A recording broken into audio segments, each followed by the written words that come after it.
Bonjour, chers maîtres, chers collègues, permettez-moi d'entamer la deuxième partie de mon cours portant sur l'endocardite infectieuse. Un petit rappel sur ce qu'on a vu hier. Devant toute suspicion d'endocardite infectieuse, l'interrogatoire doit être précis à la recherche d'un terrain de toxicomanie ou d'une cardiopathie à risque. L'examen clinique doit rechercher une fièvre, un souffle, aussi d'insuffisance cardiaque, des complications emboliques et rechercher la porte d'entrée pour pouvoir l'éradiquer. Deux examens sont décisifs, les hémocultures et l'imagerie. On commence par l'ETT, l'ET en première ligne, et on peut aller jusqu'à l'imagerie multimodale, le scanner cardiaque et le TEP-scan au FDG. Ensuite, d'autres examens peuvent nous aider à orienter le diagnostic, notamment une hyperleucocytose au bilan, un syndrome inflammatoire, des manifestations immunologiques ou d'autres examens. Et des examens sont systématiques au cours de l'hospitalisation, notamment à la recherche de complications, de portes d'entrée et dans le cadre du bilan préopératoire. Donc aujourd'hui, on va entamer la deuxième partie de ce cours qui va porter essentiellement sur la prise en charge thérapeutique, les différentes formes cliniques, le pronostic de suivi et la prévention de l'endocardite infectieuse. La prise en charge thérapeutique est un volet important de la prise en charge de l'endocardite infectieuse. Les deux principaux objectifs étant d'éradiquer le micro-organisme pour éviter les rechutes et de prendre en charge les lésions cardiaques extensives et destructrices. Dès que le diagnostic d'une endocardite infectieuse est posé, le patient doit être hospitalisé. Donc le traitement de la porte d'entrée doit être démarré en urgence. Le traitement symptomatique de l'insuffisance cardiaque ou de signes extracardiaques, une anticoagulation préventive, on va parler de l'anticoagulation plus tard, et la surveillance clinique quotidienne par une courbe de température, biologique par des hémocultures ou un bilan biologique standard, échographique si complications ou ECG à la recherche de troubles de conduction. En ce qui concerne le traitement anti-infectieux, il doit être bactéricide, précoce et prolongé à des posologies élevées. Il faut préférer la voie parentérale, prendre en compte la sensibilité du germe aux agents antibactériens et anticiper les effets toxiques, prendre en compte les comorbidités du patient. Le relais précoce ne sera effectué qu'après 3 à 4 semaines d'antibiothérapie intraveineuse et la surveillance du traitement reposera sur une courbe thermique, sur un bilan biologique, une fonction rénale ou une NFS. La stratégie thérapeutique, avant d'isoler le germe, le traitement empirique dépendra de si on est sur une valve native ou sur une endocardite tardive sur prothèse ou qu'on est devant une prothèse précoce ou une endocardite nosocomiale. Sur une valve native ou prothèse tardive, le traitement reposera sur de l'ampicilline, de la cloxacilline et de la gentamicine. Et quand on est devant une prothèse précoce ou endocardite nosocomiale, une association vancomycine, gentamicine et rifampicine. Les guidelines américaines ne préconisent pas de commencer un traitement empirique en raison des résistances qu'on voit actuellement du fait de l'utilisation des antibiotiques. Après avoir isolé le germe, le traitement dépendra de si on est devant une valve native ou sur une prothèse, du germe et de sa sensibilité à l'antibiogramme. Devant un streptocoque oral bovis, deux schémas sont proposés. Un traitement standard de 4 semaines fait de pénicilline G ou amoxicilline ou ceftriaxone, ou un traitement court de 2 semaines associant les mêmes molécules avec de la gentamicine et de la nitidmycine. Et ce schéma est préféré en cas d'endocardite non compliquée et de fonction rénale normale. En cas de résistance à la pénicilline, on associera les mêmes molécules pendant 4 semaines à de la gentamicine pendant 2 semaines. Et en cas d'allergie à la pénicilline, on utilisera de la vancomycine.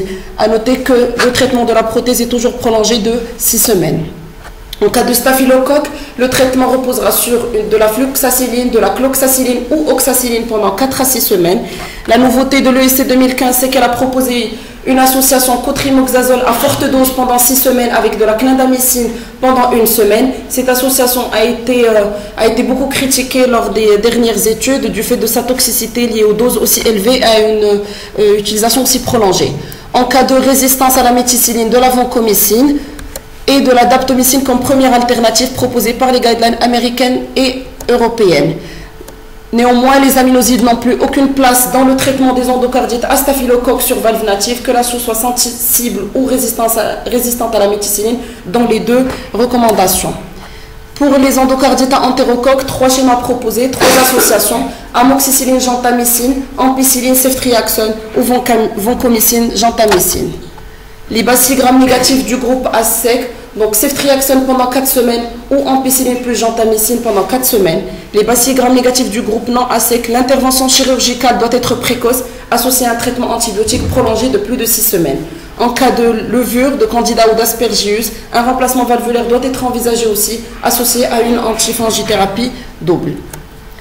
devant une fièvre persistante plus de 7 jours après une antibiothérapie, soit qu'on est devant une antibiothérapie non adaptée ou des doses insuffisantes, soit qu'on n'a pas éradiqué la porte d'entrée, soit qu'on a des complications emboliques, coronaires, abcès ou autres, ou qu'on a un autre foyer secondaire d'origine embolique, soit que c'est une fièvre aux antibiotiques, notamment les bêta-lactamases, une lymphangite au niveau des perfusions, une infection non contrôlée ou un anévrisme mycotique. Le traitement chirurgical est indiqué dans 50% des patients du fait des complications sévères. 3 principales indications selon l'ESC 2015. Toute endocardite infectieuse compliquée d'insuffisance cardiaque aiguë, d'OAP ou de choc cardiogénique. Toute infection non contrôlée, notamment abcès, fistule ou une végétation augmentant de taille. Toute endocardite causée par une levure ou un micro-organisme multirésistant. Des hémocultures restant positives après 10 jours d'antibiothérapie adaptée. Et une endocardite sur prothèse causée par un staphylocoque ou une bacille gram négative du groupe non ASEC. 3e indication, la prévention des accidents emboliques. Elle est indiquée en cas de végétation supérieure à 10 mm associée à une sténose ou une insuffisance valvulaire, une végétation supérieure à 15 mm sans autre indication chirurgicale de l'endocardite ou une végétation volumineuse supérieure à 30 mm. Et les délais de chirurgie sont résumés dans le tableau suivant. On note qu'en extrême urgence, la seule indication, c'est toute endocardite aortique ou mitrale ou sur prothèse compliquée de d'OAP réfractaire ou de choc cardiogénique. Elle est indiquée dans les 24 heures. Et la chirurgie urgente est indiquée dans les premiers jours et la chirurgie non urgente après 1 à 2 semaines d'antibiothérapie. Les méthodes chirurgicales, donc en cas d'endocardite aortique, on proposera un remplacement valvulaire aortique par homogreffe ou par prothèse. En cas d'endocardite mitrale, un traitement le plus conservateur possible, par végectomie ou par plasie mitrale. On ira au remplacement valvulaire par bioprothèse ou prothèse mécanique si nécessaire. Le traitement chirurgical doit être réalisé après la fin du traitement antibiotique si possible. Et en cas d'endocardite à hémoculture négative, il faudra aller vers les prélèvements bactériologiques et l'examen anatomopathologique.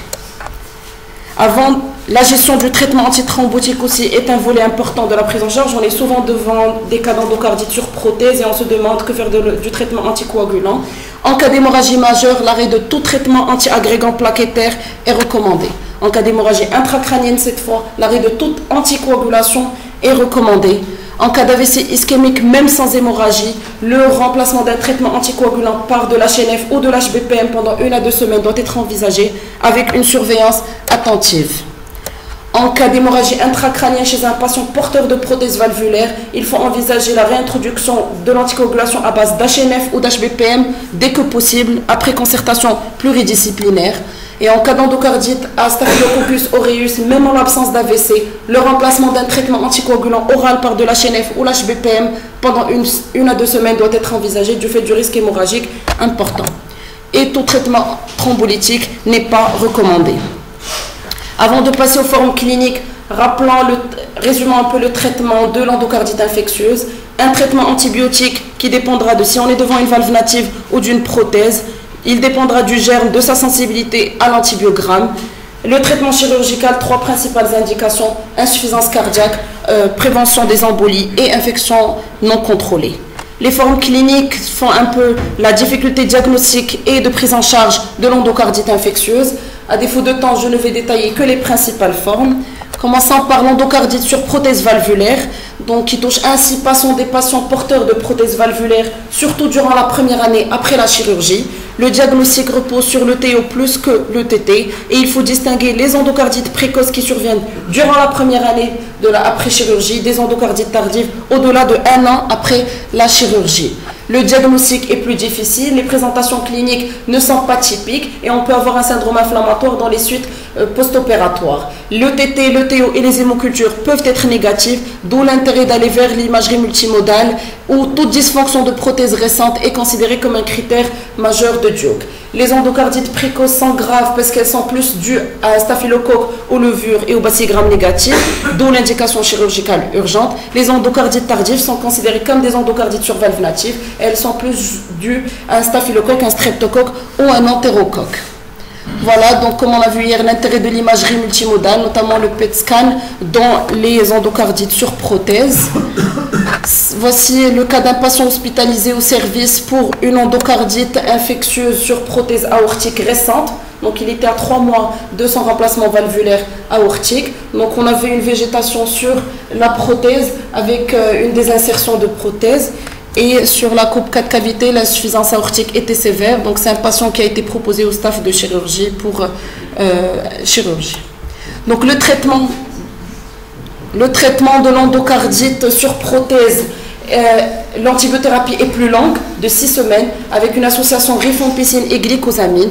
L'intervention chirurgicale est indiquée devant toute endocardite précoce sur prothèse ou d'endocardite tardive compliquée due au staphylocoque ou aux levures. La mortalité est importante, 20 à 40%, d'où l'intérêt de connaître les patients qui sont à haut risque et qui doivent bénéficier d'une prise en charge chirurgicale. Deuxième forme clinique, les endocardites infectieuses sur simulateur cardiaque ou défibrillateur implantable. Diagnostic et traitement difficile. Donc il est impératif de distinguer une simple infection de loge qui est localisée à la loge du pacemaker de l'endocardite par infection de centre qui est étendue au feuillet valvulaire, à l'endocarde et aux sondes. Le pronostic est sombre du fait qu'elle survient sur un terrain multitaré et chez des sujets âgés et dominé par le risque d'embolie pulmonaire septique. Donc le germe le plus incriminé est le Staphylococcus aureus et elle survient sur un pacemaker plus que sur des défibrillateurs implantables. Le diagnostic est difficile, la symptomatologie est dominée par la symptomatologie respiratoire et rhumatologique. Toute fièvre inexpliquée chez un patient porteur de pacemaker doit faire penser à l'endocardite infectieuse. Réaliser une ETT, ETO, hémoculture avec culture de l'extrémité descendante si on réalise l'extraction. Donc voilà, aussi je voulais juste revoir les indications de l'imagerie multimodale dans les défibrillateurs et dans les pacemakers. Donc la prise en charge thérapeutique repose sur une antibiothérapie prolongée et l'ablation complète du matériel. Cette dernière se fait par voie percutanée autant que possible et par voie chirurgicale quand on a un échec ou qu'on a des végétations volumineuses de plus de 20 mm. Le traitement empirique reposera sur de la vancomycine et le traitement de choix est la daptomycine pendant 4 à 6 semaines. Il faut toujours évaluer l'indication de réimplanter ce défibrillateur. La simulation temporaire n'est pas recommandée et si nécessaire, on réimplantera du côté contralatéral après 72 heures d'hémoculture négative. Et il faut toujours rappeler la prophylaxie antibiotique de routine après implantation de tout appareil. Voilà, c'est un algorithme proposé par une étude en 2016. C'est un peu la même chose que les recommandations de l'ESC.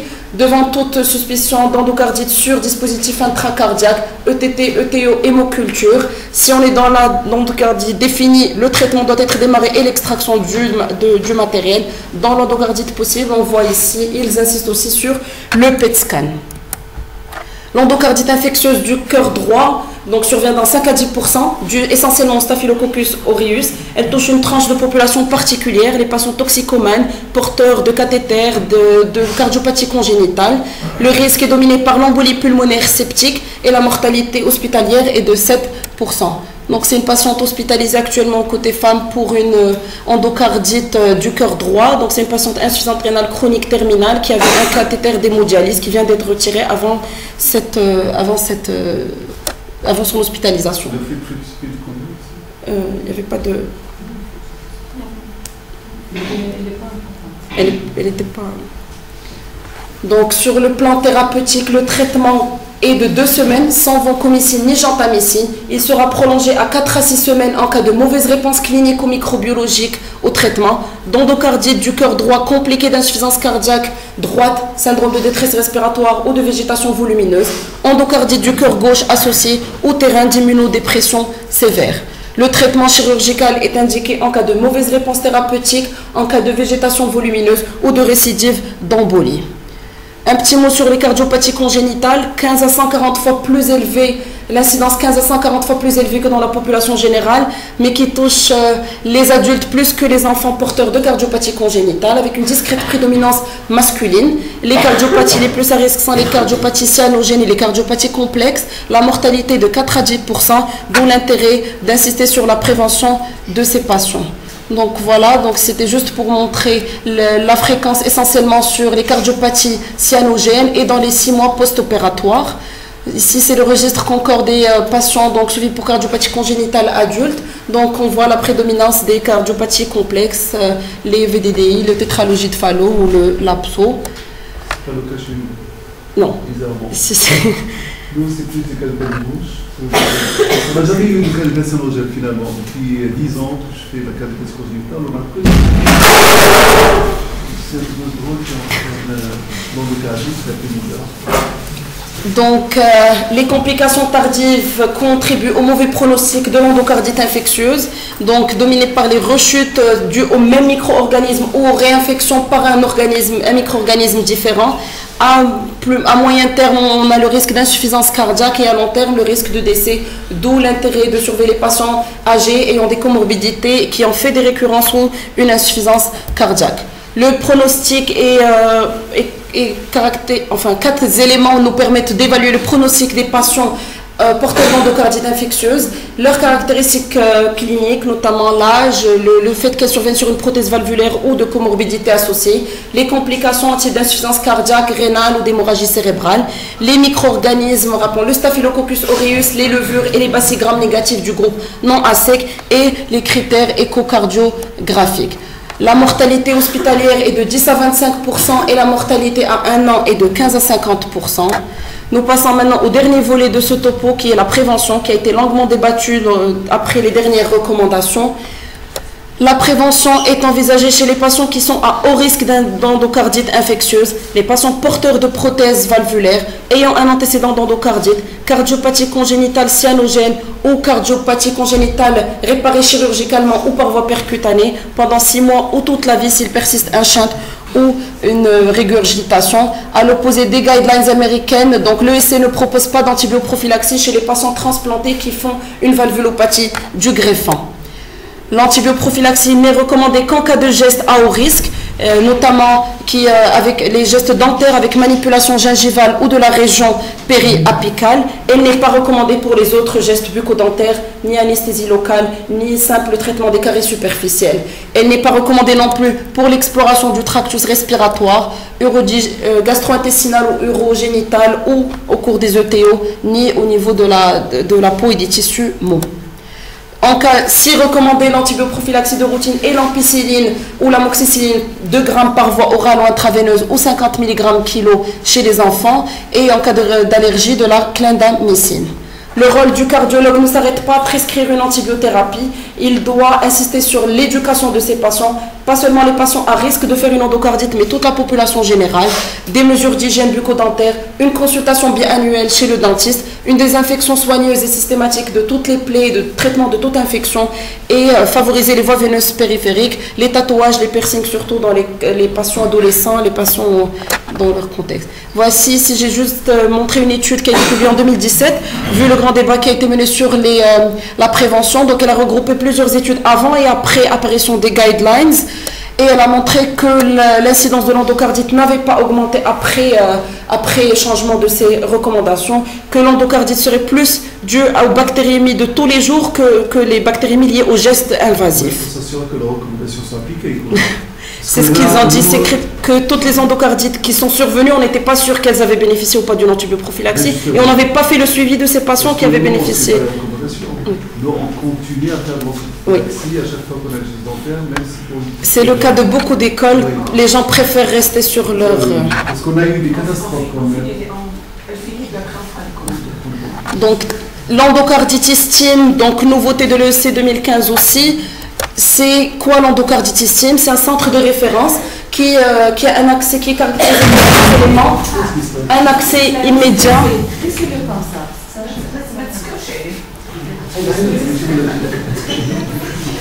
Les caractéristiques de ce centre de référence, c'est qu'il doit avoir un accès immédiat aux examens diagnostiques, ETT, ETO, scanner, IRM et imagerie nucléaire, un accès immédiat à la chirurgie cardiaque, notamment en cas d'endocardite compliquée, et qu'il doit y avoir divers spécialistes sur place pour prendre les décisions.